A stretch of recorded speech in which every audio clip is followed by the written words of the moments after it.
Stop thinking. Hello? Welcome back to my 90 days of lessons from me to you. And today's day 47, I believe it is. And today's lesson is to stop thinking. Like, just stop thinking. When I say stop thinking, I mean from a place of overthinking to the point where it stagnates you. As somebody who I would consider myself a creative person, right? You know, I write scripts sometimes. Like I said, I make TikTok videos. I like to think that's a creative expression and outlet for myself. I do draw on very rare occasions. And different things of that nature. I do a little bit of editing here and there. You know, on my gaming channel, I used to edit over there a lot. But one thing that I've experienced, especially from speaking of the perspective of making skits and videos and things of that nature, is that my best work, things that I think are truly like I don't want to say magnum opus because I'm just making like a quick minute at most video, but the things that I think are the best that I've ever created are things that I didn't put much thought into. I just picked up the phone, hit record, said my lines, and I posted it. And that's not to say that every single time that you do that, it's gonna hit, because again, it's art in its own way. It's subjective. People can like it, people can not like it. But the idea that you're proud of what you've done, like, you know, because there's videos that I've looked back at and I'm like, oh, you know, like I could have done this a little bit better, could have done that a little bit better. And, you know, that's just based off of improvement.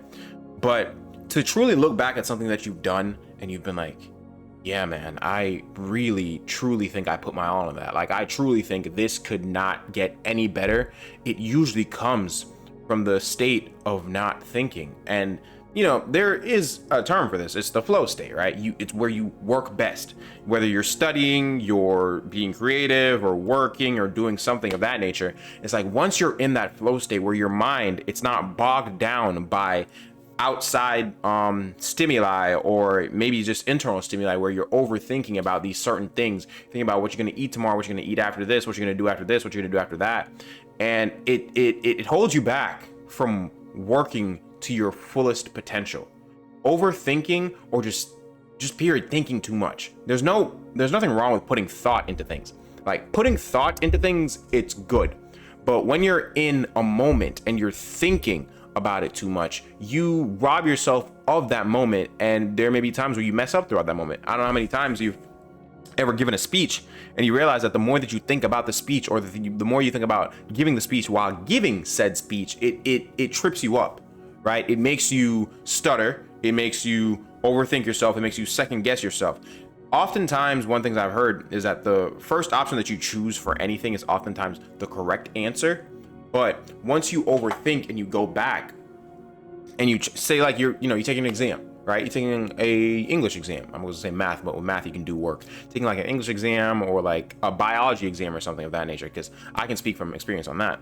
I've selected answers, probably multiple choice answers, or I've written down answers, and then I kept thinking to myself, wait, maybe that wasn't the right answer. And I go back and I change it, and then I hand it in. Then when the exam comes around, wrong answer. The first answer you picked was the right answer. It's because your brain usually locks in on things, especially, you know, for speaking from the example of an exam, if you studied things that it sees, right? It associates. It's like, okay, that seems kind of familiar. That kind of makes a little bit of sense.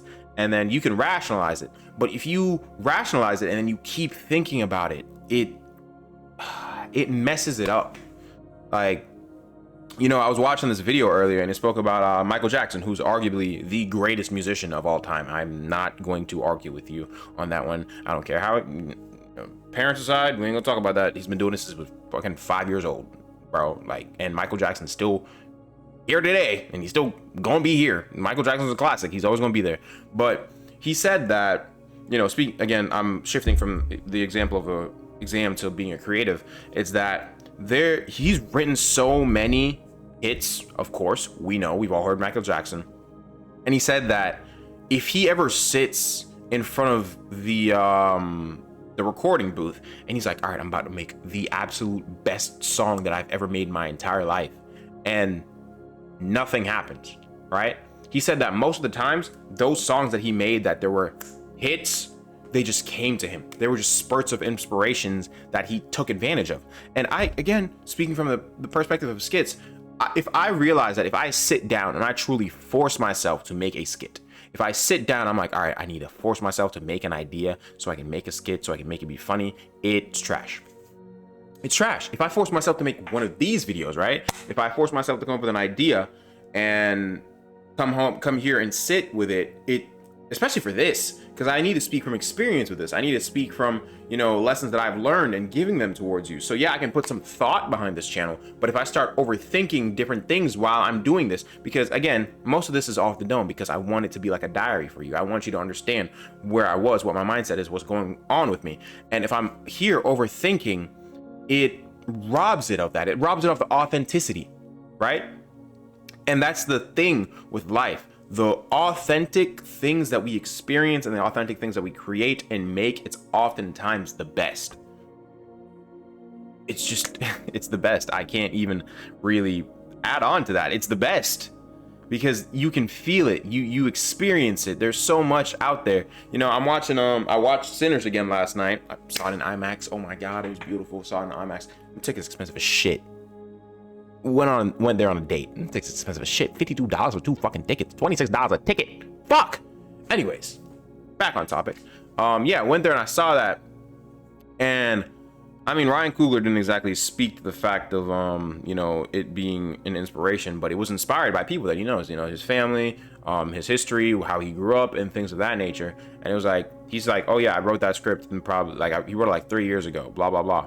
And you hear these stories of so many people being like, oh, wait, I can give you an even better example. I don't know how many of you know the artist David. He made the song Feel It for Invincible. Pretty popular song. He wrote that song, he said, in 45 minutes. He wrote that entire hit song that's still on the billboards right now, that everybody loves, 45 minutes. He said that he sat down, his friend started on the guitar, and then he started like ad-libbing and adding into it, right? And it's just like, once you let your brain just go and do its thing without this additional pressure of, oh, I need to do this, I need to do that, it needs to be like this, it needs to be that, because you put yourself in these constraints, you put yourself in a box. You're trying to close up you're trying to capture the creativity when it's not something that's supposed to be captured. It's something that's supposed to be free, that comes to you, right? That's the thing about not overthinking. Once you don't overthink, everything just flows to you. It just comes to you naturally. You figure things out more. You stop overthinking on it. Have you ever realized that when you stop looking for something, that's when you find it? When you stop thinking about something, that's usually when you get the answer for it. Why? Because you're just letting it happen. If you let go, this goes back to letting go of what you can't control. If you let go of what you can control, eventually it will come to you. It's not going to come to you in that moment. It may not come to you tomorrow. It may not come to you in 2 days, but eventually it will come to you. It will come to you. And if it doesn't come to you, it just was never meant for you. Yeah, because I do believe creativity is a divine thing that, whether you believe in God or not, comes from outside of us, that flows into us. It comes from the universe. This is a good way to put it, I guess. Again, I'm not a very spiritual person in that aspect, but I do believe that creativity is an external factor that we experience. It's something that we experience because the human condition is just experiencing things. So yeah, stop thinking, man. Just let it be. Put thought behind things. There's a difference between thinking and having thought. Thought already means that you thought about it, and that's it. Thinking, you're actively running scenarios through your head, right? And I guess speaking to the romantic aspect of it, you realize that you become more comfortable with the person when you stop thinking about shit. When you stop overthinking things. You're more inclined to make a move if you feel in the moment that it's ready. If you're like, okay, this, I've seen the signs, everything's looking good, just go for it. And that's usually how life works out for itself. You just got to go for things. You got to trust yourself. Never count yourself out before you get to it. So yeah, that's today's lesson. As always, seek God in every single thing that you do in life. Put him first. Love yourself more than you love anybody else. And if there's nobody there that loves you, I love you, but there's somebody out there that loves you. And I will see you guys tomorrow.